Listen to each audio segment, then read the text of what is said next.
Right? That's love. And I got this sense that while I would have told you that I loved my wife, I loved Tricia, I didn't in the right way. It was, my sense of love was upside down. Right? I was looking for satisfaction. It wasn't, and ultimately, a love of a human being, as we will find out, can't ultimately satisfy either. Another human being can never satisfy us, and if we try to be satisfied in the love of another human being, as we will find out, we will actually become less and less joyful. But I came to realize that there was a reason, right? There was a reason that motivated us. And the reason that motivated us was that we were looking for some experience to tell us that things were right. That experience that we were looking for, I call joy. Oftentimes, for our purposes, we can use joy and happiness as being the same thing. Okay? Joy and happiness, this is really the state that makes us feel satisfied. Well, there are two dangers that we experience, and we'll talk about why those dangers exist. But there are two dangers, even if you understand that. It's even more dangerous if you don't. But even if you understand that joy and happiness is what it is that motivates us, that we are trying to find that. The first danger is this. Joy is something that goes beyond our bodies. Joy is much more something that has its seat in the soul. Joy comes about from really living in accord with the way that we are called to live. But we're body, soul at one time. We're going to talk more about, we're going to have a whole session about this, about the human person. But the body and soul are one thing, right? They're not two separate things. They're not two things that are joined together. The body and the soul are one thing that we have two aspects. Every place the body is, the soul is. Everything, there's a corollary for the soul and the body in every experience that we have. And that's true with joy. Joy is experienced body and soul, but its foundation, its seat, is more in the soul because it comes about through authentic love. And we'll talk next time about what authentic love is. Pleasure is the bodily corollary, and the seat of pleasure is mostly in the body, primarily in the body. But pleasure and joy can be confused for one another. Pleasure can often masquerade as joy, and oftentimes it does. And so I came to realize that oftentimes I was seeking after joy, but pursuing pleasure as my end. This can never satisfy. Pleasure is not bad, but pleasure has to be understood in its rightful place, its rightful order. It has to be subordinated to the ultimate good of the person. We're going to talk more and more of what the ultimate good of the person is as we go along. So joy and pleasure can be confused. And we have to be on guard about that. We have to be very much on guard about that, right? One experience, I suppose, that we experience with pleasure versus joy has a lot to do with relationships, actually. Right? Joy comes about from right-lived relationships, authentic relationships. But oftentimes when our relationships aren't working, we seek the cheaper, right? The cheaper version of joy in pleasure. And oftentimes we get that in food. But we can get that in other people too. But once we get that pleasure disappears, right? And it's gone. You see, with the seat in the body, pleasure is finite. It's outside of us, right? Pleasure is something that really, to share it means to get less of it. And so we end up becoming more and more selfish when we pursue pleasure. Joy is something that's infinite. It wells up within us. Joy is something that has to be shared. And when it's shared, it's magnified. Joy is really the state of being resting in where we are to be. Joy tells us, yes, things are working rightly. This is the way things are supposed to be. Joy will last after the experience is over. This is how we do need to be aware of these two things. If the emotional experience is gone, right, once the event is gone, it probably is simply pleasure rather than joy. But there's another danger. There's one last danger that we have to be aware of as well.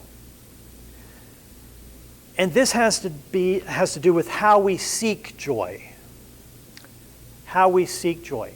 If we seek it wrongly, then the irony is that, or the paradox is that we destroy our capacity for achieving it.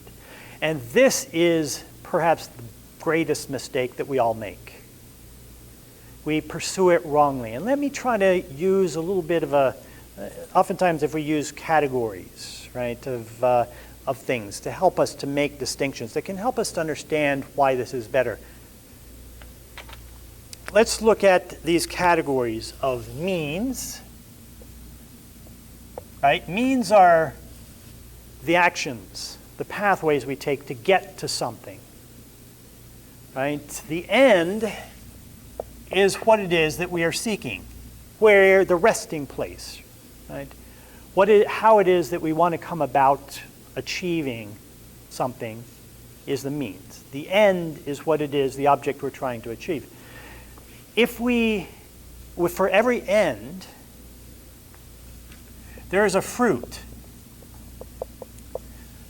a reward in a sense, something that comes about in addition to the end. Now, pursuing it rightly, pursuing joy rightly,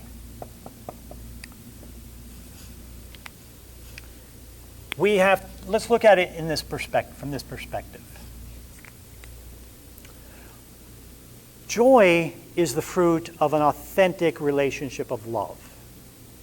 And as we'll talk about more, love is really disinterested. That doesn't mean uninterested, but disinterested. It means that we really love the other. We want the good of the other for their own sake, regardless of what it does for us. Right? This is a selfless love. The other, if you will, the person, is an end. The person is the end. How do we treat that person as an end? By self-giving. Self-giving is the means to the end. This end is loving the person. The fruit of that is joy.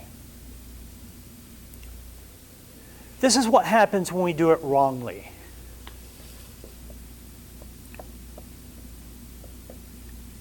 Right? Even if we know it's joy that we want, if we see joy as that thing that we're pursuing as an end, what happens to the person? The person is reduced to a means.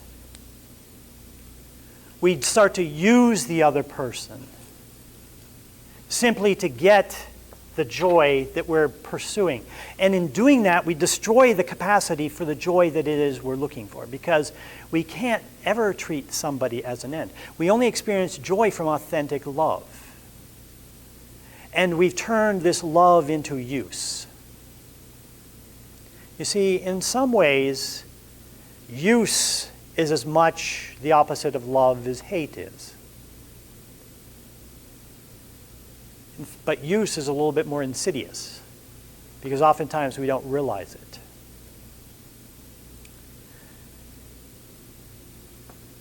These are the reasons. Pursuing pleasure, pursuing joy wrongly, turning things, right, my experience into the experience that I'm looking for into my end, is what caused me to not ask these ultimate questions, to be too captivated with the cares of the world. Well, this was only a starting point, and I will admit to you that the clarity of this becomes more and more great through time as I start to understand the entirety of the faith through time.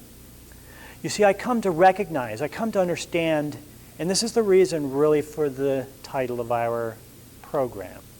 The title of our program we are using is called Made for Communion. We are created for communion. And communion is a state of authentic love. Right? So the subtitle might be Love Alone Will Satisfy. Right? Love alone will satisfy. Why this is can only be satisfactorily answered, satisfactorily understood if we understand who God is, who we are, and what the church is. These help us to understand all of this. It helps us to understand the circumstances that we're in, why we are the way we are, why we are chasing after our tails, why it is that we think we know what's best for us, and our experiences show us we're almost always wrong. Because as we pursue the things that we think will make us happy, we become more miserable. And oftentimes, the younger we are, the less likely it is to be aware of our misery, because there's always something new around the corner. Well, in our next segment, we will pick up again, understanding a little bit more about this, a little bit more understanding about who we are, what faith is, and what hope is, and what love is, how all of these come together from the perspective of understanding communion. So we're going to understand a little bit more about the human person next time, before we actually start to talk a little bit more about who God is.